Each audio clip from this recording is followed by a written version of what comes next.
particulière à la détresse. Quand on entend des mots comme ça, elle est difficile à percevoir. D'un pape aux allures bienveillantes, bonhomme, douce, je le disais tout à l'heure, mais qui a en fait quand même un double visage, ou en tout cas...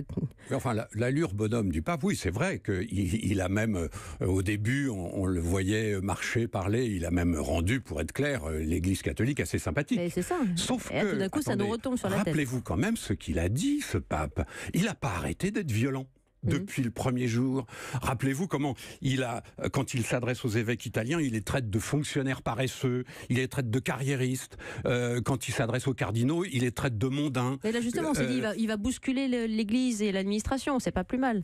Oui, mais enfin... C'était pas sur le fond. C'est sur le fond, oui, c'est sur la forme, là. Oui. C'est la façon dont il a de parler. Rappelez-vous, au Parlement européen, il s'adresse aux députés européens et il leur dit, vous, l'Europe, vous êtes une grand-mère stérile.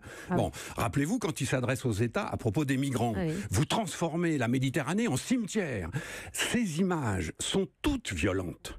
Ce pape qui vient de la banlieue de Buenos Aires, il est habitué à parler comme ça. Le fait qu'il emploie des paraboles, après tout, ça fait 2000 ans, depuis Jésus-Christ, que les chrétiens parlent en paraboles et que les dirigeants de l'Église parlent en paraboles. Ces paraboles à lui, on voit bien qu'elles viennent de pays où la violence est là tout le temps.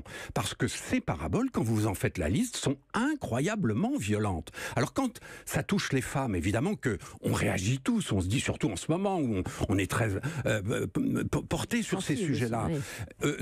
Quand il est aussi violent en dénonçant par exemple la dictature des marchés et d'insulter violemment tous les capitalistes et les libéraux, croyez-moi, là, on en parle moins, mais c'est son vocabulaire. Il est comme ça. Alors,